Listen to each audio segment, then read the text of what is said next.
दोस्तों नमस्कार। मैं doctor Rakesh Kumar Gupta, associate professor and head of the department of economics. दोस्तों, आप लोग के जीवन में जनरली यह प्रश्न आता है कि एनईपी आई हुई है, किस विषय को लेकर के हमको आगे करियर बनाना होगा, है ना। जो भी बच्चे आर्ट्स फील्ड से होते हैं या तो साइंस के हैं, कॉमर्स के हैं, सभी के जीवन में ये प्रश्न आता है कि उनको किस विषय को लेकर के ज़्यादा समस्याएं आती हैं, किसके लिए उनको ज़्यादा मेहनत करना होता है। तो निसंदेह अर्थशास्त्र एक ऐसा विषय है जिसके लिए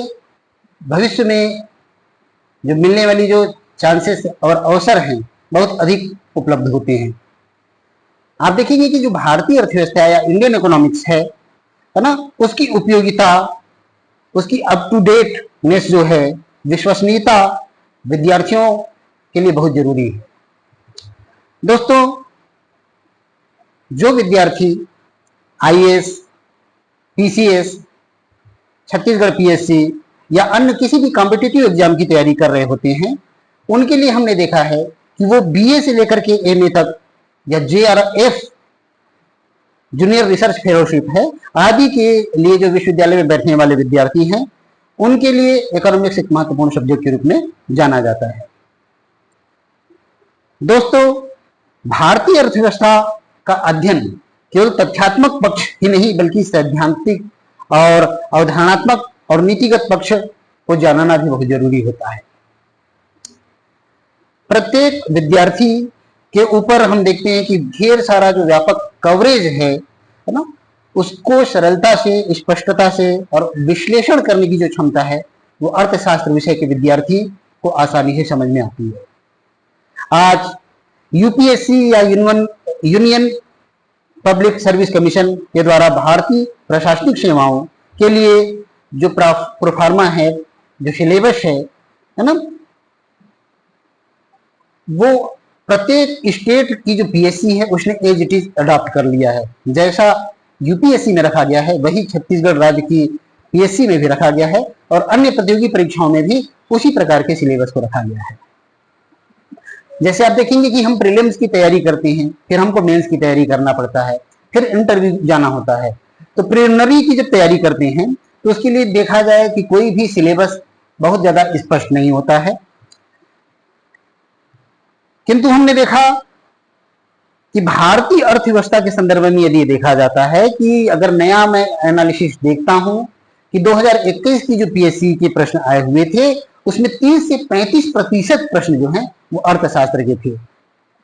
यूपीएससी में अर्थव्यवस्था का खंड बहुत ही विस्तार पूर्वक वर्णित किया गया है, अर्थात इसकी स्टडी एक विद्यार्थी के लिए बहुत ही महत्वपूर्ण मानी जाती है। अब वे विद्यार्थी जिनके अर्थशास्त्र नहीं होते हैं उनके लिए भारतीय अर्थव्यवस्था की तैयारी करना बहुत ही टफ हो जाता है। इसीलिए अभ्यर्थियों को यह सलाह दी जाती है कि जिन्हें प्रतियोगी परीक्षा या कंपटीशन एग्जाम की तैयारी करना है वो अर्थशास्त्र विषय को लेकर अवश्य पढ़ें। जिनको व्यापार, बिजनेस के फील्ड पे आगे करियर बनाना है वो अर्थशास्त्र विषय लेकर के अच्छे से पढ़ें। आईएएस या पीएससी की तैयारी के लिए आप देखेंगे कि 2 प्रश्न पत्रों जीएस 2 और जीएस 3, जिसमें जीएस 3 पूर्ण रूप से क्या है, अर्थव्यवस्था या इकोनॉमी पे बेस्ड है। और हम देखेंगे कि जीएस 2 का जो पेपर है, सामान्य ज्ञान सामान्य अध्ययन का जो सेकेंड पेपर है, उसमें 50 से 60% तक के जो टॉपिक है भारतीय अर्थव्यवस्था के आते हैं। या तो वो डायरेक्ट पूछ लिए जाते हैं या इनडायरेक्ट, जिसका कनेक्शन अर्थशास्त्र से होता है, उसको पूछ लिया जाता है। हम देखते हैं कि कोई भी ऐसा टॉपिक जो अर्थशास्त्र से रिलेटेड है, उसका कॉन्सेप्चुअल जो कॉन्सेप्ट है, जो धारणात्मक विकास है, जब तक अर्थशास्त्र की जानकारी आपको नहीं है आप उसको समझ नहीं पाएंगे। अर्थशास्त्र के अंतर्गत आंकड़ों, तथ्यों, नीतियों, बजट, आर्थिक समीक्षा, मानव विकास रिपोर्ट, वित्त आयोग आदि की पूर्णतः और अद्यतन जानकारी होनी चाहिए, जो कि एक अर्थशास्त्र का विद्यार्थी आसानी से समझ पाता है।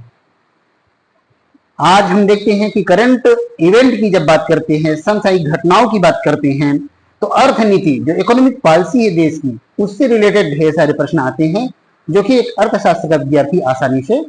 जान सकता है। क्योंकि देखें, अगर देखा जाए कि हम पूरी रिपोर्ट को अच्छे से पढ़ पाएं, उससे अच्छा होगा कि अर्थशास्त्र के हम कुछ जो बेसिक पहलू है उसका अध्ययन हम कर पाएं, ताकि आसानी से हम उसकी तैयारी कर पाए। सिविल सर्विसेज के पूरे पाठ्यक्रम में सबसे अधिक स्पष्ट और व्यापक बल कृषि और ग्रामीण विकास, खाद्य प्रबंधन या फूड मैनेजमेंट पर आधारित रखा गया है। कृषि क्षेत्र की जो मूल अवधारणा है उसमें नवीन अनुप्रयोग, हरित क्रांति, इससे रिलेटेड जो प्रश्न हैं बहुतायत में पूछे जाते हैं। अभ्यर्थी के लिए यह बहुत ही महत्वपूर्ण है कि वो इस प्रकार की जानकारी अवश्य रखे। इसके साथ हम देखेंगे कि जो प्री और मेंस के जो प्रश्न हैं, जैसे हम प्री में देखते हैं कि बहुत सारे प्रश्न आते हैं, मेंस में इसका जो लेवल है अर्थशास्त्र के प्रश्नों का वो और अधिक उच्च होता जाता है। आप देखेंगे कि इकोनॉमिक्स के सैद्धांतिक पक्ष को तो पूछा ही जाता है, इसके साथ साथ जो आर्थिक अवधारणाएं हैं, संकल्पना है, जैसे राष्ट्रीय आय हो गई, मूलभूत आर्थिक सिद्धांत हैं, इनके विश्लेषण का अद्भुत संगम अर्थशास्त्र के विद्यार्थी आसानी से समझ पाते हैं। जब समावेशन की बात करते हैं या निवेश मॉडल की बात करते हैं, अवसंरचना या इंफ्रास्ट्रक्चर की बात की जाती है, राजकोषीय घाटा, रिपो रेट, मुद्रा की पूर्ति, राष्ट्रीय आय आदि जैसे सैद्धांतिक पक्ष की जब बात करते हैं तो अर्थशास्त्र के जो विद्यार्थी हैं आसानी से इस प्रश्न का उत्तर दे पाते हैं। सिविल सर्विसेज में एक प्रश्न निबंध का भी होता है, ऐसे टाइप के क्वेश्चन होते हैं और उसमें आर्थिक पहलू से रिलेटेड एक प्रश्न अवश्य ही आता है, जिससे आर्थिक जो समस्याएं हैं या जो मुद्दे हैं जो करंट इवेंट पे चल रहे हैं उससे रिलेटेड प्रश्न हर बार हम देखते हैं कि सिविल सर्विसेज या पीएससी में आता ही है। साक्षात्कार में भी मित्रों, जब इंटरव्यू में आप जब जाएंगे तो आप देखेंगे कि इस प्रकार का प्रश्न, वो विद्यार्थी अर्थशास्त्र का हो चाहे ना हो, आर्थिक पहलू पर जो साक्षात्कारकर्ता का जो मंडल है वो अवश्य ही प्रश्न करता है, यह जानना चाहता है कि जो प्रशासनिक अधिकारी है वो अर्थशास्त्र के विषय से या देश की आर्थिक नीतियों से कितना समझ रखता है, कितनी समझ उसको है।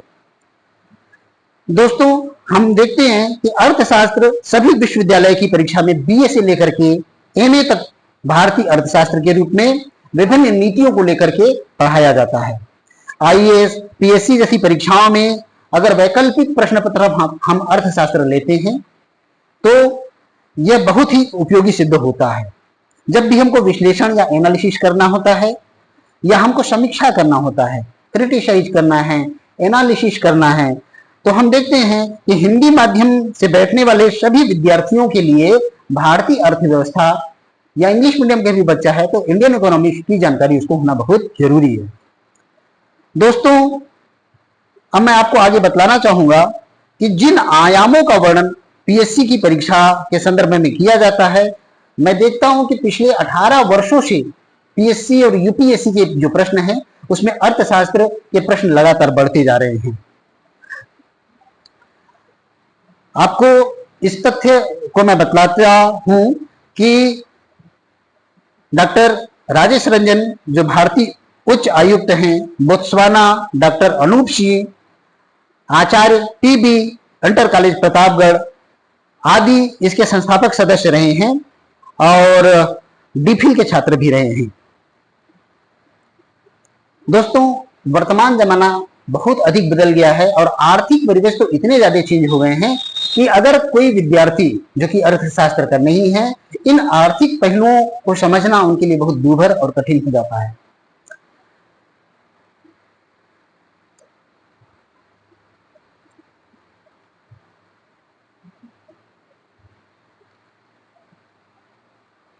दोस्तों, आप सभी को यह जानकर अत्यंत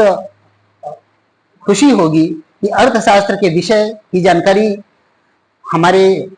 डॉक्टर सीबीरमन विश्वविद्यालय में डॉक्टर राकेश कुमार गुप्ता, डॉक्टर प्रतिमा बैस, डॉक्टर सुचि शर्मा मैडम के माध्यम से कराया जा रहा है। इसमें डॉक्टर राकेश कुमार गुप्ता जो कि विभाग के अध्यक्ष भी हैं, उन्होंने न केवल नेट में पूरे भारत में प्रथम स्थान प्राप्त किया, मध्य प्रदेश का जो स्लेट एग्जाम था उसमें मध्य प्रदेश के टॉपर रहे, सीजी सेट का एग्जाम था, उसके भी छत्तीसगढ़ के टॉपर रहे हैं, यूनिवर्सिटी के गोल्ड मेडलिस्ट रहे हैं। उन्होंने PhD, MPhil, net, set, slate आदि की भी तैयारी की है और ऐसे मार्गदर्शन समूह के माध्यम से अर्थशास्त्र का पढ़ाया जाना निसंदेह आपके भविष्य के लिए बहुत ही ज्यादा आवश्यक होगा। इसलिए आपसे गुजारिश है कि इस विषय को गंभीरता से लेते हुए इस विषय का चयन अपने करियर निर्माण के लिए अवश्य करें। Thank you very much.